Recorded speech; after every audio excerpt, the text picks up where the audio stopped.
ছাৰো আহিছিলে, ছাৰহঁতেও খুব ভাল পাইছিলে। এইকেইটাই ছোৱালী মানে ইমানেই আমাৰ হেৰি কৰি গৈছে, আমাৰ বহুত মনত হৈছে আমাৰ ছোৱালী। নমস্কাৰ, সকলোকে স্বাগতম জনাইছোঁ। আৰু আজিৰ এই ভিডিঅ'টোত আনদিনাখনত গাঁৱত যেনেকুৱা ফূৰ্তি ফাৰ্তা এনেকুৱা দেখে, সেনেকুৱা একো নহয়। মাছ ধৰা কিবা কিবি ক'ত মাছ অনা, কুচিয়া অনা, এনেকুৱা ধৰণৰ ভিডিঅ' নহয়। আজিৰ ভিডিঅ'টো থাম্বনেইলখন চাই আপোনালোকে গমেই পাইছে, সম্পূৰ্ণ অকণমান বেলেগ। অসমখনৰ পৰিস্থিতি আপোনালোকে গম পায়। এতিয়াও বৰষুণ দি আছে, চাওক।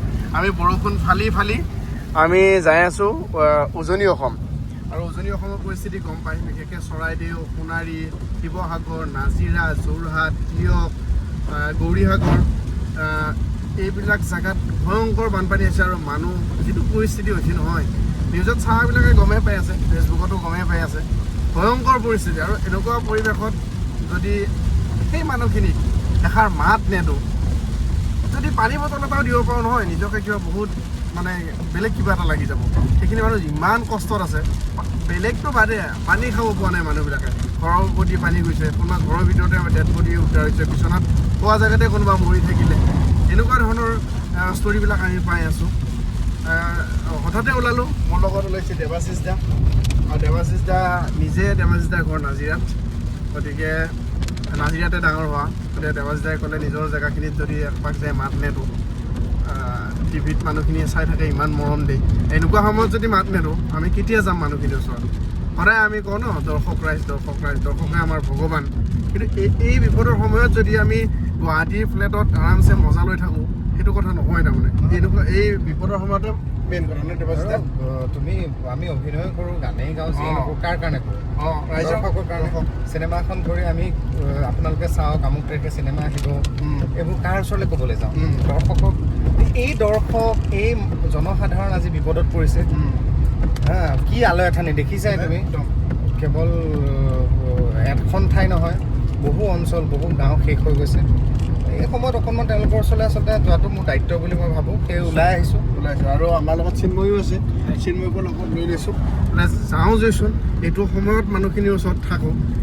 মোৰ ভিডিঅ' শিৱসাগৰৰ পৰা চাই, সোণাৰীৰ পৰা চাই, চব জেগাৰ পৰা চাই, সেই মানুহখিনিয়েতো ভিডিঅ' চাই। সেই মানুহখিনিক যিমান পাৰি, কিছুমান জেগাতো এতিয়াও যাব পৰা অৱস্থাত নাই, যিমানখিনি পাৰি যাওঁ, যি পাৰোঁ চেষ্টা কৰিম। আৰু এটা কথা ভাল লাগিছে, বহুত মানুহে কালি কথাটো কোৱাৰ পিছত বহুত মানুহে আৰ্থিকভাৱে আমাক সহযোগিতা কৰিছে। নিজে যাব পৰা নাই, কোনোবাই 100 দিছে, কোনোবাই 200 দিছে, কোনোবাই 500 দিছে, 1000 দিছে। নিজে যিহেতু যাব পৰা নাই, তেওঁলোকে কি কৈছে, আমাক দি দিছে যে তোমালোকে দি দিবা। তো তেনেকুৱা কথা। এতিয়া যদি আপোনালোকে যদি এই ক্ষেত্ৰত কিবা সহায় সহযোগ কৰিম বুলি ভাবে, 10, 20 টকা, 100 টকা যিয়ে নহওক আপোনালোকে কৰিব পাৰে। মই QR এটা দি দিছোঁ, তাতে পঠাই দিব।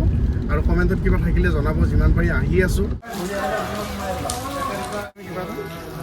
ৰামধেনু এখন ওলাইছে, আৰু মানুহে কয় বোলে ৰামধেনু ওলালে বানপানীৰ লক্ষণ বুলি কয়। জুৰীয়া ৰামধেনু দেই।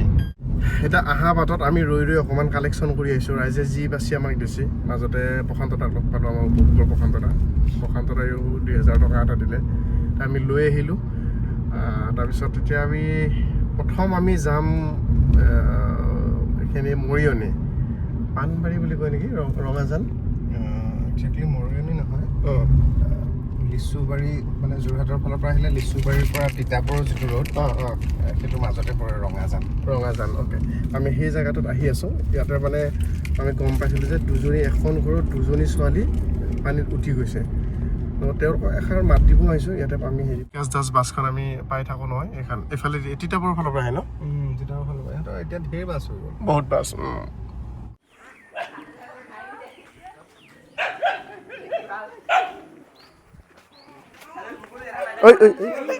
দুখ পালা নেকি? নাই পৰিলে আকৌ। ছাৰো আহিছিলে, ছাৰহঁতেও খুব ভাল পাইছিলে। এইকেইটাই ছোৱালী মানে ইমানেই আমাৰ হেৰি কৰি গৈছে, আমাৰ বহুত মনত হৈছে আমাৰ ছোৱালী। বানে জুৰুলা কৰা উজনি অসম ঘূৰি ফুৰিছোঁ। আৰু এইকেইদিনত আমি ছ'চিয়েল মিডিয়াত বিভিন্ন খবৰ পাই আছিলোঁ। আজি আহি এনেকুৱা এটা পৰিয়াল আমি লগ পালোঁ। আচলতে আমি নাজিৰা, ভটিয়াপাৰ, শিৱসাগৰ এনেকুৱা ঠাইসমূহলৈ যাবলৈ আহিছিলোঁ। কিন্তু তাৰ মাজতে আমি এটা খবৰ পালোঁ যে যোৰহাটৰ, আপোনালোকে তিতাবৰ পৰে ন? তিতাবৰ পাণবাৰী অঞ্চলত আছোঁ। আৰু ইয়াতে তেওঁলোকে কোৱা মতে যে তেওঁলোকে জীৱনত ইয়াত বানপানী হোৱা দেখা নাছিলে। প্ৰথমবাৰৰ কাৰণে তেওঁলোকৰ কাৰণে বানপানী হৈছে আৰু সেই বানপানীত দুঘৰৰ দুজনী ছোৱালী উটি গ'ল। তেওঁলোকৰ পৰিয়ালটো আছে মোৰ লগত। আমিও খবৰ পালোঁ, খবৰ পাই আহিছোঁ। এইখিনি সময়ত তেওঁলোকক এষাৰ মাত দিব লাগে বুলি প্ৰয়োজন বোধ কৰিলোঁ। আৰু আচলতে ঘটনাটোনো হৈছিল কি সেইদিনাখন অকণমান যদি তেওঁলোকৰ পৰা আমি জানো, কাৰণ ছ'চিয়েল মিডিয়াত বহুত কথা গৈ থাকে, মানুহৰ মুখ বাগৰি বাগৰি ঘটনাবোৰ বেলেগ হৈ যায়। কোনোবাই কৈছে চেলফি মাৰিব গৈ ঢুকালে, কোনোবাই কৈছে উটিয়ে গ'ল, কোনোবাই কৈছে এখন ঘৰে দুজনী ছোৱালী আছিল। কিন্তু আমি ইয়াত আহি গম পালোঁ যে দুখন ঘৰৰ আচলতে দুজনী ছোৱালী। আপুনি ছোৱালীৰ মাক, অকণমান কওকচোন তাইৰ বিষয়ে আৰু ঘটনাটো সেইদিনাখন কি হৈছিল কওকচোন অকণমান। আমিতো এইটো গম নাপাওঁ কেতিয়া গৈছে, খালি যেতিয়া তাত সোমাই গ'ল তেতিয়া মানুহ আহি পেলাই আমাক খবৰ দিছে যে আপোনাৰ ছোৱালীজনী পানীত সোমাই গৈছে বুলি। আমি গৈ পেলাই চালোঁ, তেতিয়া মানুহ আৰু বিচাৰি আছিলে। আপোনালোকৰ এই অঞ্চলত আগতে তেনেকৈ বানপানী হোৱা নাই? আমাৰ এনেকুৱা বানপানী আমি দেখা নাই ইয়াত অহা। তাইৰ ছোৱালীজনী কিমান ডাঙৰ আছিল, কি পঢ়ি আছিল সেইখিনি কওকচোন। ছোৱালী এইবছৰ মেট্ৰিক দিছিলে আৰু টেনত পঢ়িছিলে। টেনত পঢ়ি আছিলে মানে মেট্ৰিক দিলেহেঁতেন আৰু। এইবছৰ মেট্ৰিক দিলেহেঁতেন। ছোৱালীজনী ব্যৱহাৰ ভালেই আছিলে, এই খুব স্কুল মন লগাইও পঢ়িছিলে, স্কুল গৈ থাকিছিলে, ছাৰো আহিছিলে, ছাৰহঁতেও খুব ভাল পাইছিলে। এইকেইটাই ছোৱালী মানে ইমানেই আমাৰ হেৰি কৰি গৈছে, আমাৰ বহুত মনত হৈছে আমাৰ ছোৱালী। আমাক টকা পইচা দিলেও নহ'ব, আমাৰ ছোৱালী আৰু এনেকৈ নাপাওঁৱে আমি।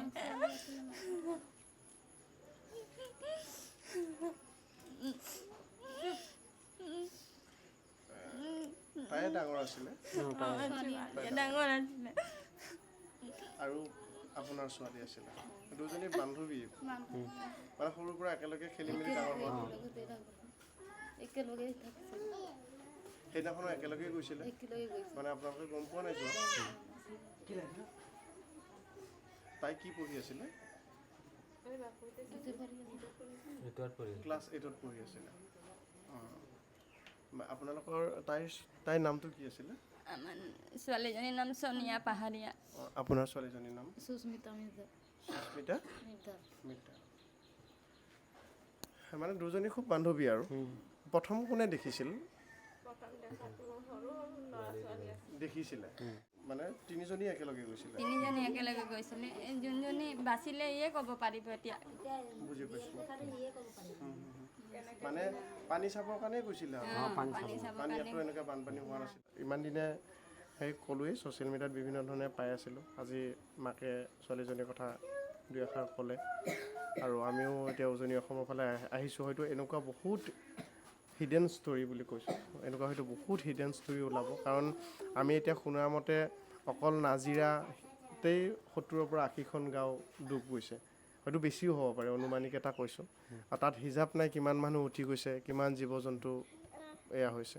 গতিকে আমিও সেইফালে এতিয়া গৈ আছোঁ আৰু কিনো ক'ম এতিয়া, ইমানখিনি আয়ুস লৈ আহিছিলে, আমি সেইটো স্বীকাৰ কৰি ল'ব লাগিব। চৰকাৰীভাৱে সহায় সহযোগিতা পাইছে? সহায় সুযোগ দিছে চৰকাৰৰ ফালে। মানে আৰু এই অঞ্চলৰ আপোনালোকৰ যিসকল ৰাজনৈতিক নেতা আছে বা দল সংগঠন আছে সকলোবিলাক আহিছে? চবেই আহিছে। আপুনি দেউতাক হয় আপোনালোকৰ ছোৱালীৰ দেউতাক? ঘৰত মেগী আনি মেগী খুৱাই মেলি মা দেউতাক খুৱাই মেলি গৈছে ছোৱালীজনী। মানে দুজনীয়ে মেগী আনিছে, ঘৰত মেগী বনাইছে, খাইছে, তাৰপিছত তাত গৈছে। অঁ, তুমি ভাইটি হোৱা ন? ককাই। তুমি কোন ক্লাছত পঢ়ি আছা? মই স্কুল নাই যোৱা। স্কুল নাই যোৱা। তুমি বাহঁতক মানে পানীলৈ যোৱা তুমি দেখা নাছিলা? নাই, মই ঘৰত নাছিলোঁ। তুমি ঘৰত নাছিলা, পিছত গম পাইছা তুমি? হয়তো তুমি থকা হ'লে চাগে নহৈছিল এনেকুৱা ঘটনা এটা। য'তে যায় মোক লৈ যায়। তোমাক লৈ যায়? তুমি সেইদিনাখন নাছিলা? সেয়া হয়তো যাবই লাগে, সেইকাৰণে হয়তো কোনো নাছিলেও ওচৰে পাঁজৰে চাগে এনেকুৱা হ'ব। য'তে যায় ককাৰ লগতে যায়। সদায় ভালে থাকক আৰু কিবা প্ৰয়োজন হ'লে কেতিয়াবা খবৰ খাতি কৰিব। ডেফিনেটলি এইফালে অহা যোৱা হৈ থাকে, আহিম আৰু পিছতো আহিম আপোনালোকৰ ওচৰলৈকে। নাম্বাৰ মোৰ ৰাখি ল'ব, কিবা অসুবিধা হ'লে কেতিয়াবা ফোন কৰিব দেই। সেইখিনিয়ে ক'ব পাৰোঁ আৰু বৰ্তমান সময়ত। ঠিক আছে